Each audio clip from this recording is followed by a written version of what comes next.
It's midnight and you're tuning into Nightline with me, Muhammed Ahmad Hamdan. The headlines. Privileges in social and economic sector only for vaccinated individuals, says Health Minister.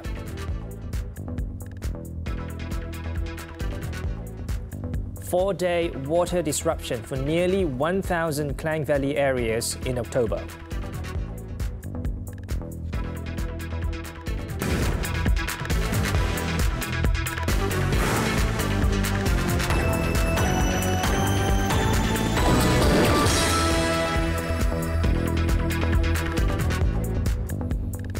The government has maintained that social and economic sectors, including dine-ins at eateries in states under all phases of the National Recovery Plan (NRP), are only allowed for fully vaccinated individuals.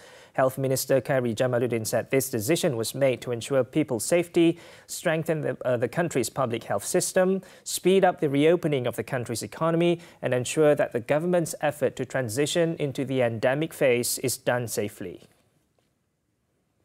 In a statement on Friday, Khairi said that no one is safe until everyone is safe.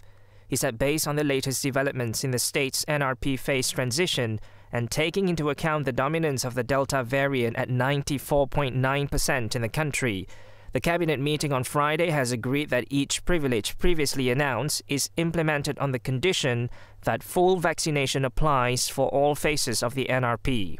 For individuals who cannot be vaccinated due to health factors, he said they must provide health information that has been verified by a medical officer.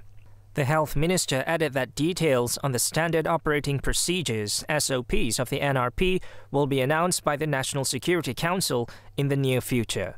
Khairi said the government on June 15th had announced the NRP as a strategy to reopen social and economic activities safely and as an organized and systematic exit strategy from the COVID-19 pandemic in phases.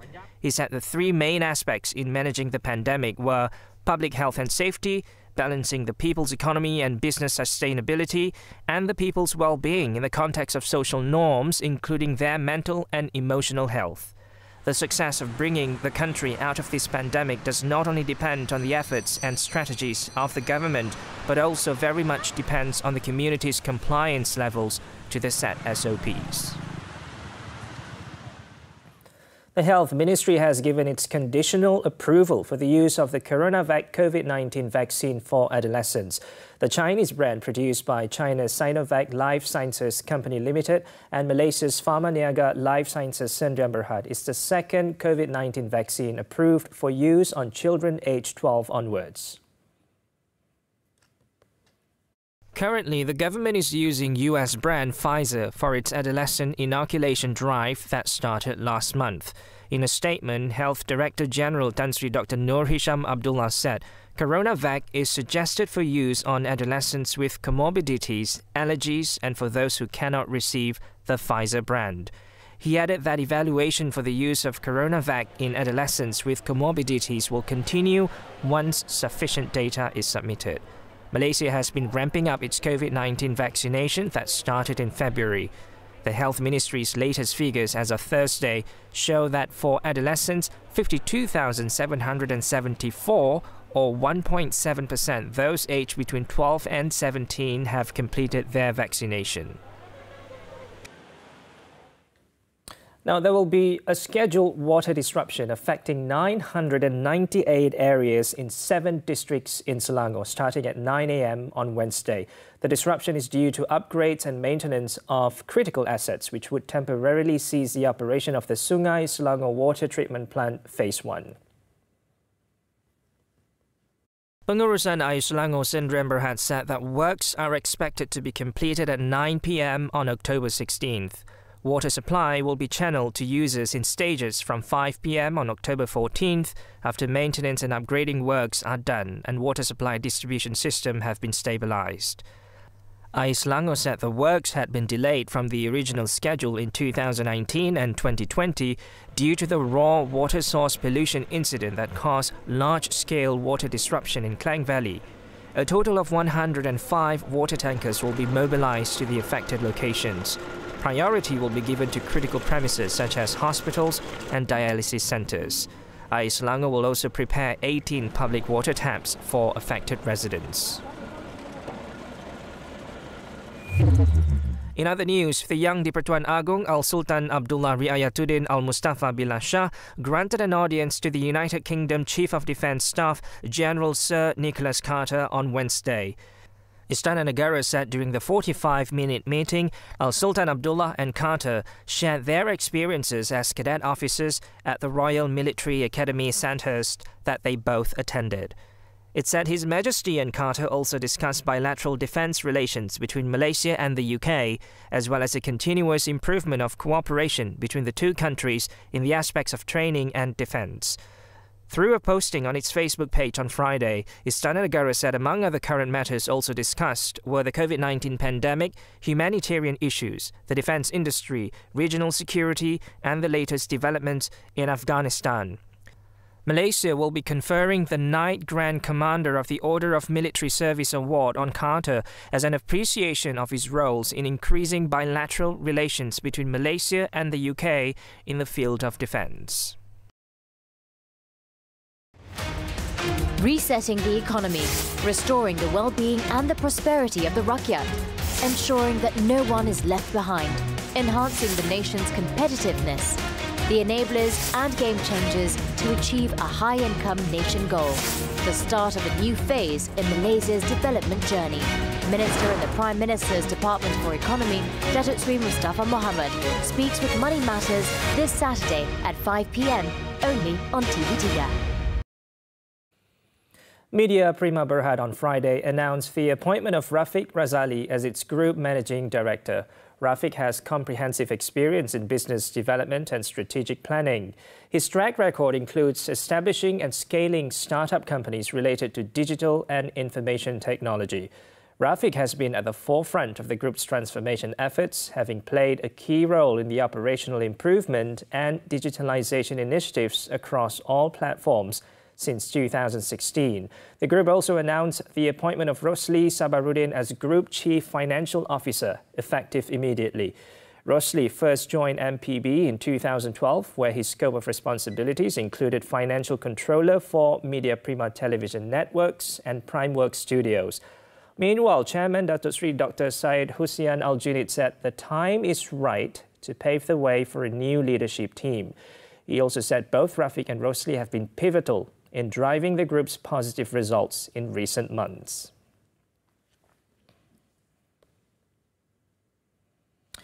Still on MPB, a more integrated marketing approach for advertisers. That's Media Prima Berhad's strategy in making it more convenient for advertisers to market on various platforms with ease. With such a move, the nation's media conglomerate saw a 24% increase in advertising expenditure, or ADEX. Kenanga Investment Bank Berhad, in its sector note, said Media Prima's integrated marketing approach for advertisers was conducted through the company's newly launched segment Omnia in the second quarter of its 2020 financial year.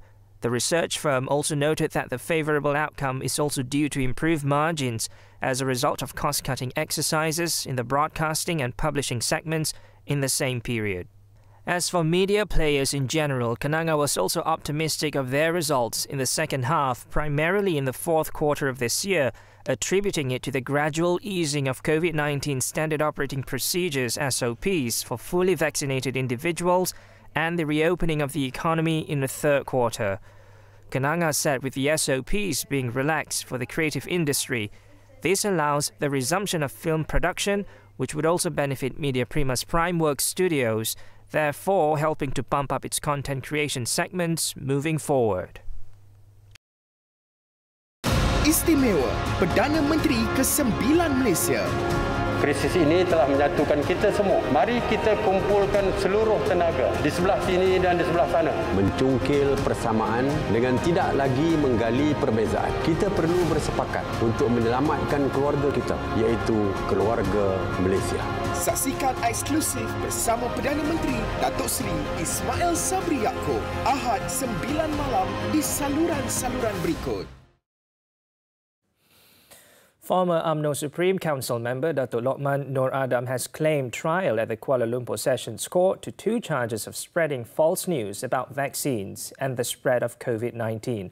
Atoloman, aged 48, pleaded not guilty after the charges were read out to him before Judge M.M. Edwin Paramjoti. According to the first and second charge sheets, Datuk Lokman was accused of using a Facebook account under the profile name Lokman Adam with intention to cause public unrest by spreading false news through a video. The video linked the spread of COVID-19 to the entry of Indian nationals into the country and also linked the death of a policeman to vaccines. He allegedly committed the offences on May 3rd and April 9th. The charges under the Emergency Essential Powers No. 2 Ordinance 2021 provide a maximum fine of 100,000 ringgit or imprisonment up to 3 years or both if convicted. The court allowed bail at 10,000 ringgit for each charge in one surety. The case is fixed for mention on November 25th. Police managed to bust a drug trafficking syndicate around Selangor by seizing 63.1 kilograms of methamphetamine last September 23rd. The total value of the drug is estimated at 2.5 million ringgit.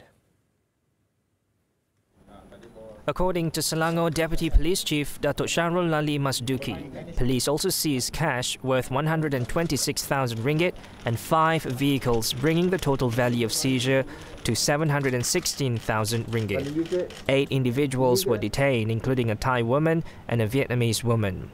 According to police files, 5 of them had criminal and drug-related offences. 3 of them also tested positive for methamphetamine.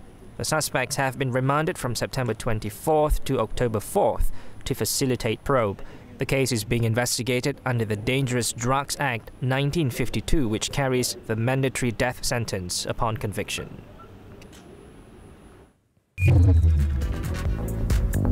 Jailed for using fraud identity to get vaccinated against COVID-19. This story and more up next.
The Qaddaf Health Department has denied allegations that a female student who died in Baling recently was due to being given the COVID-19 vaccine. Its director, Dr. Othman Warijo, said the department investigated the matter and found that the allegation was not true.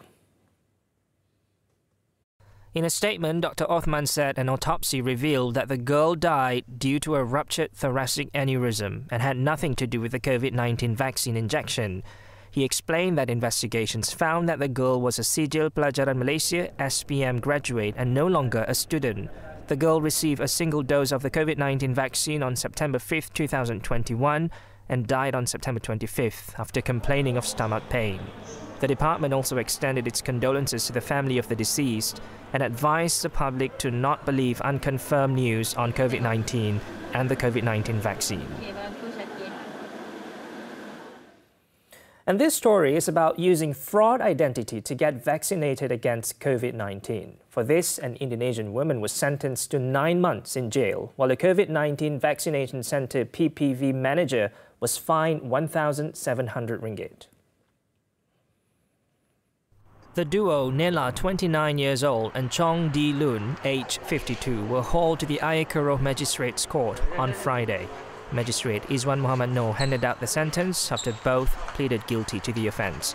The woman was charged for deceiving the Bayu Convention Centre PPV staff at Bukit Katil, Malacca for using another individual's passport to obtain the COVID-19 vaccine.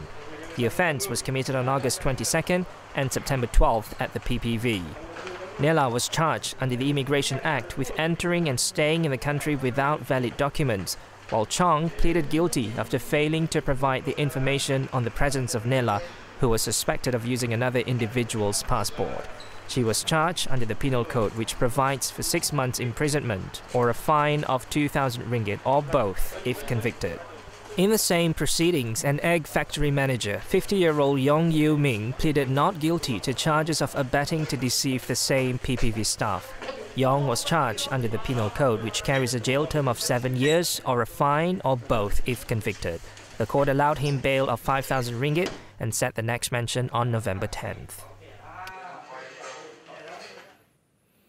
Malaysians are getting more confident about travelling within the country. A survey by the Malaysian Aviation Commission, MAVCOM, revealed that 60% of the 1,000 Malaysians surveyed cited the lower cost of travelling domestically and the high risk of exposure to COVID-19 when travelling internationally as their reasons for their preference. Meanwhile, 40% of the respondents prefer international travel, with Japan, China and South Korea being their top destinations. MAVCOM Executive Chairman Datuk Sri Saripudin Kasim hopes the industry players will continue making appropriate improvements to strengthen public confidence towards air travel. The survey also highlights key travel touchpoints within airports need to be redesigned to incorporate crowd control, physical distancing measures and routine sanitization. Consumers also expect airports to adopt digital technologies, including paperless travel documents and e-payment facilities for safety and smooth travelling process.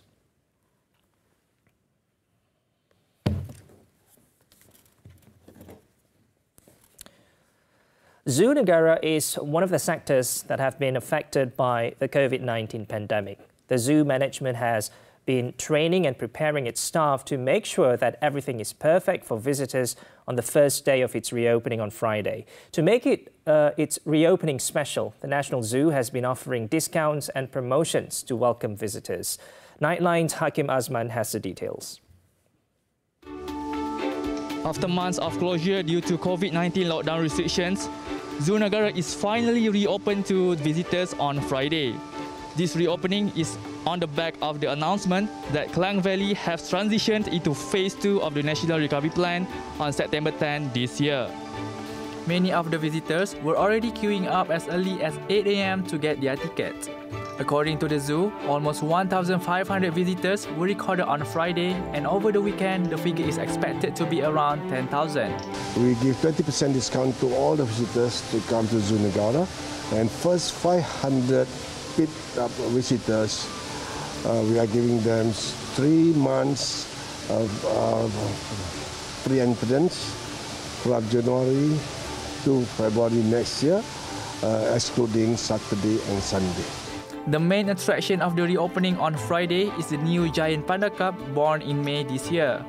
As of October, this is the 3rd time Liang Liang has given birth since he came to Malaysia with her mate Zing Zing from China, and is available for viewing from a special enclosure at the giant panda exhibit. Hari ni itulah first time tengok ada panda kan. Masa pun tepat. Kita datang sini excited jugalah tengok ada panda. Dan Dia orang pun semua suka lah, excited datang sini. It's good lah. We can come over, bring our kid, have a look outside, especially this Zone Negara. Because it's good for the economy and like tourism and stuff. As you can see, like there's a lot of families and stuff. So it's happy to see lah everything going back to normal and everything. So far SOP bagus, semua mematuhi. Kita scan QR dekat depan, and then bila nak masuk kita tengok dah fully vaksin ataupun tidak, and then pematuhan jarak dengan pemakaian pelitup muka, and then ada hand sanitizer. So kalau kita tengok rakyat memang dah biasalah dengan norma baru ni. Many of those met felt excited with the reopening of Zoo Negara as they can spend time with their beloved families. However, the public must comply with the current SOPs in order to restrain the COVID-19 chain. Hakim Azman for Nightline TV3.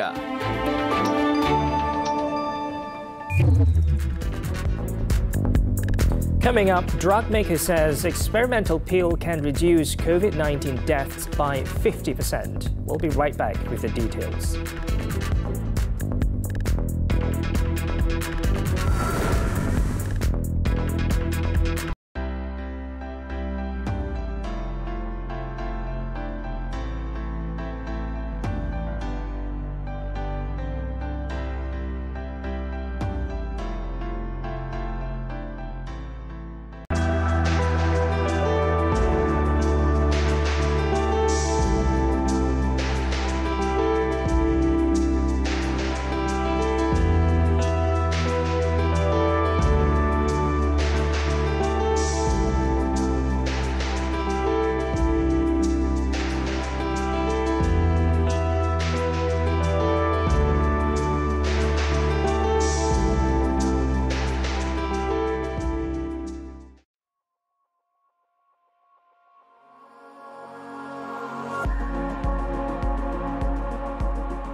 Welcome back.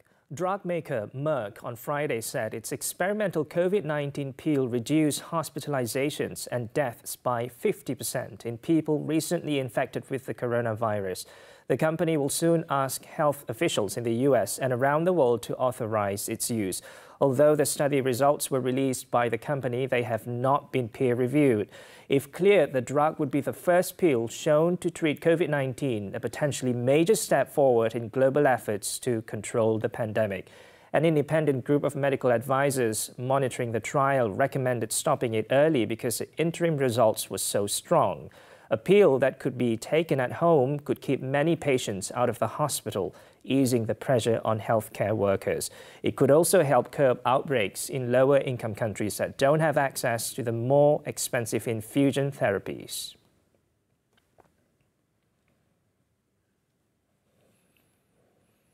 Australia will begin to reopen its borders next month, 18 months after citizens were banned from travelling overseas without permission. Prime Minister Scott Morrison said vaccinated Australians would be able to return home and travel overseas as 80% vaccination targets are met. Travel would not be immediately open to foreigners, but the government said it was working towards accepting tourists back to its shores. Since March 2020, Australia introduced some of the world's toughest border restrictions in response to the COVID-19 pandemic. For the last 560 days, countless international flights have been grounded and overseas travel has slowed to a trickle. Although the country's tough coronavirus policy has been praised for helping curb the spread of the virus, yet it has also controversially separated families.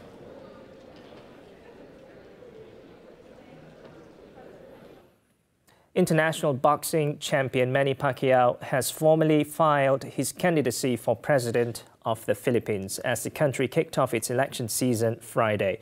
Pacquiao, who was joined by his wife and running mate, House Deputy Speaker Lito Atienza, vowed to bring real change to the country by ending corruption and bring justice to those who have taken advantage of the nation.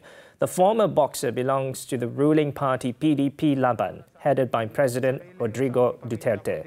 But because of their political rift, Pacquiao is running for president under a regional party.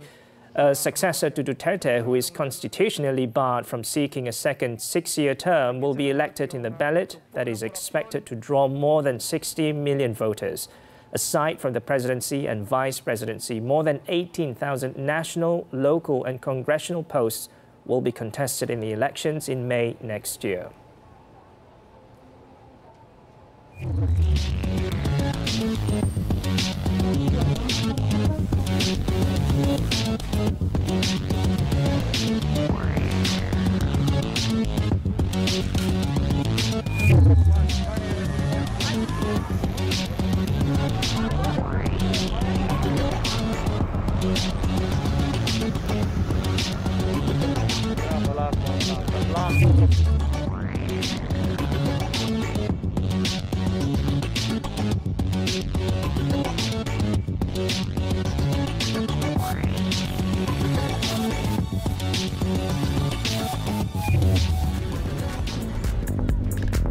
Marinos keep title hopes alive with away victory. Sports coming up next.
Sports football, Yokohama F. Marinos returned to winning ways in the J-League on Friday as they edged Shonan Bellmare 1-0 in the Kanagawa Derby.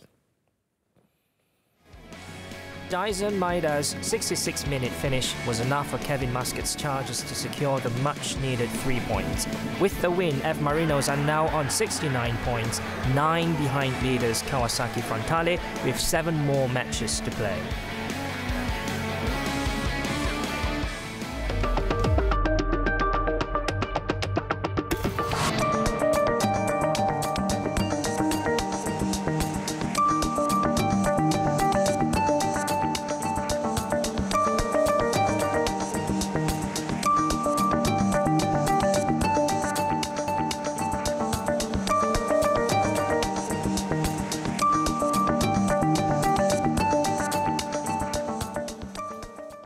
Residents of Jordan watched hot air balloons take to the skies in Wadi Rum as the annual festival kicked off on Friday. The event marks the gradual return to safe tourism, which also involved international participants.